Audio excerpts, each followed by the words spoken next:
வடைக்கு அரைச்ச மாவு பார்த்தீங்கன்னா இன்னும் கொஞ்சம் இருக்குது. இதை வந்து வடையாக சுடாமல் இந்த மாதிரி கிள்ளு போண்டவா போட்டுக்கலான்ட்டு தான் செஞ்சிட்ருக்கு. எண்ணெய் நல்லா காஞ்சிடுச்சு. இந்த மாதிரி கிள்ளு போண்டவா போட்டோம்னா ரொம்ப நல்லாயிருக்கும். நல்லா கிறிஸ்பியாக இருக்கும் சாப்பிட்றதுக்கு. வடையை விட பார்த்தீங்கன்னா இந்த மாதிரி கிள்ளி போட்டோம்னா நல்லாயிருக்கும். பக்கோடா மாதிரி ஆனியன் எதுவும் இல்லாமல் வெறும் மாவு மட்டும் இந்த வடைப்பருப்பு மட்டும் இப்படி கிள்ளி போட்டுட்டோம் அப்படின்னா சாப்பிட்றதுக்கு ரொம்ப கிறிஸ்பியாக இருக்கும். நான் எந்த தடவை சாப்பிட்றவங்களுக்கு பார்த்தீங்கன்னா மீதி இருக்கிற அந்த வடைப்பருப்பில் பார்த்தீங்கன்னா இந்த மாதிரி கிள்ளு கொண்டவா போட்டேன். சாப்பிட்றதுக்கு ரொம்ப நல்லாயிருக்கும். நல்லா கிறிஸ்பியாக இருக்கும். அது 2 பக்கம் நல்லா செவக்கு விட்டு எடுத்தோம் அப்படின்னா ரொம்ப நல்லாயிருக்கும். வேகட்டும் 2 பக்கமும். இந்த வடைப்பருப்பில் அந்த பக்கோடா மாதிரி போட்டுட்டு லாஸ்ட்டாக பார்த்தீங்கன்னா இந்த மாதிரி அப்பம் செய்யலான்ட்டு தான் ரெடி பண்ணிகிட்ருக்கேன். மைதா மாவு, ரவை, சர்க்கரை, கொஞ்சமாக பேக்கிங் சோடா போட்டு நல்லா மிக்ஸ் பண்ணி எடுத்துக்கிட்டேன். நல்லா தண்ணி விட்டு பால் ஊற்றி தான் நான் மிக்ஸ் பண்ணியிருக்கேன். கடைசியாக லைட்டாக ரொம்ப கெட்டியாக இருந்துச்சுன்னா கொஞ்சம் தண்ணி 2 ஸ்பூன் ஆட் பண்ணிக்கலாம். நல்லா மிக்ஸ் பண்ணிவிட்டு 10 நிமிஷம் அப்படியே விட்டுடலாம். தேவையான அளவு தண்ணி விட்டு நல்லா மிக்ஸ் பண்ணிவிட்டேன். இந்த கன்சிஸ்டன்சியில் இருக்கணும். ஒரு 10 நிமிஷம் நடு போட்டு வச்சிடலாம். அதுக்கப்புறம் நம்ம வந்து எண்ணெயில் போட்டு எடுத்துக்கலாம். பார்த்திங்கன்னா இந்த வடைப்பருப்பு பார்த்திங்கன்னா நல்லா அந்த மாதிரி கிள்ளு போண்டா மாதிரி கிள்ளி போடுற மாதிரி கிள்ளு போண்டா உதிரியாக போடுற மாதிரி நல்லாயிருக்கும். நல்லா செவந்து வரும்போது நம்மளுக்கு சாப்பிடும்போது நல்லா கிறிஸ்பியாக இருக்கும். மசாலா வடையை விட இந்த மாதிரி ஒரு டைம் போட்டு பாருங்கள். நல்லா இருக்கும். அந்த மாவில் வெங்காயம் எதுவுமே போடாமல் ப்ளைனாக மாவில் மட்டும் கொஞ்சமாக உப்பு போட்டு மிக்ஸ் பண்ணிவிட்டு இது மாதிரி கிள்ளி போட்டோம் அப்படின்னா நல்லா கிறிஸ்பியாக இருக்கும் சாப்பிடும்போது. இப்போ இது பார்த்தாலே தெரியும். நல்லா கிறிஸ்பியாக நல்லா சவுண்டாக இருக்குது பாருங்கள் உடைக்கும்போது. அந்தளவுக்கு நல்லா கிறிஸ்பியாக வேக வச்சு எடுத்துக்கணும். வடைப்பருப்பு எல்லாமே போட்டு எடுத்துட்டேன். அதுக்கு அடுத்தது பார்த்திங்கன்னா ஊற வச்சுருக்க அந்த அப்பத்துக்கான மாவு பார்த்திங்கன்னா இப்போ வந்து அதே ஆயிலில் சுட்டு எடுத்துக்கலாம். ஆயில் நல்லா காஞ்சிருக்கணும். நல்லா காஞ்ச பிறகு லைட்டாக மீடியம் ஃப்ளேமில் வச்சுட்டு ஒரு கரண்டி எடுத்து மாவு எண்ணெயில் ஊற்றிட்டோம் அப்படின்னா அதே நல்லா எலும்பி மேலே வரும். நாங்கள் ஊற்றினோடனே அந்த மாவு வந்து நம்ம டிஸ்டர்ப் பண்ணக்கூடாது. ஊற்றினோடனே அந்த ஹீட்டில் பார்த்திங்கன்னா அந்த மாவு நல்லா உப்பி நல்லா மேலே எலும்பி வந்துருச்சு பாருங்கள்.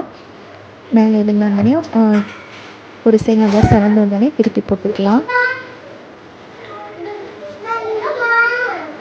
1 by 1 தான் போடணும்.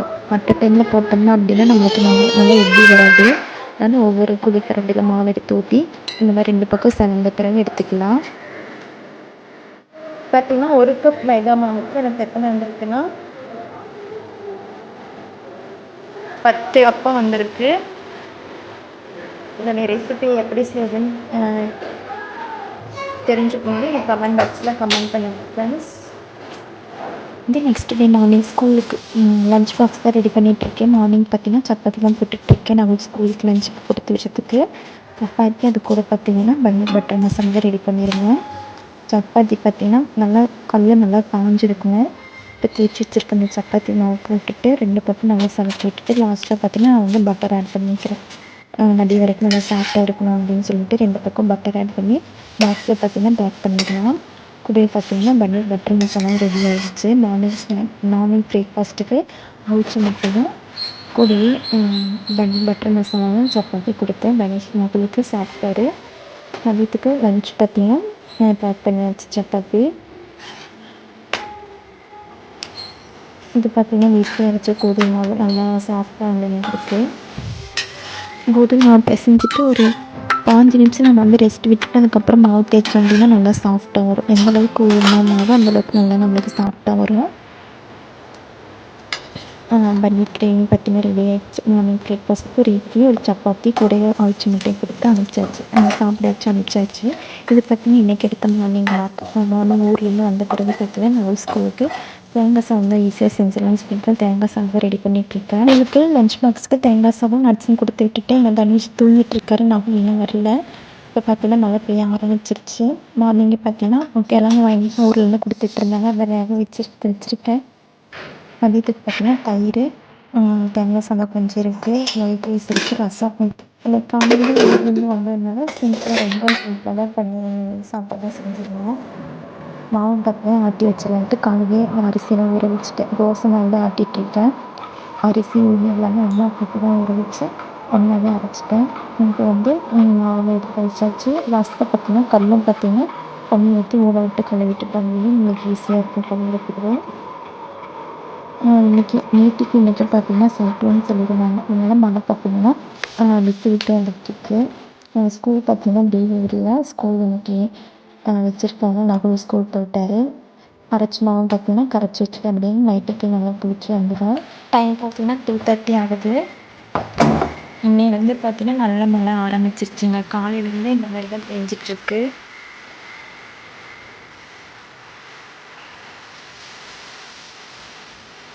சைக்ளோன் இருக்குதுன்னு சொல்லியிருக்காங்க. 2 டேஸ் நேற்றுக்கு இன்றைக்கும். அதனால் பார்த்தீங்கன்னா மழை ஆரம்பிச்சிருச்சு. இந்த விளாக் இதோட முடிவு ஃப்ரெண்ட்ஸ். இதே மாதிரி இன்ட்ரெஸ்டிங்கான இன்னொரு விளாக்ல மீண்டும் சந்திக்கலாம். அது வரைக்கும் நம்ம சேனலை சப்ஸ்கிரைப் பண்ணுவீங்க. சப்ஸ்கிரைப் பண்ணிக்கோங்க. பக்கத்தில் இருக்கிற பெல் ஐக்கனையும் ப்ரெஸ் பண்ணுங்கள். தேங்க்யூ ஃபார் வாட்சிங் ஃப்ரெண்ட்ஸ்.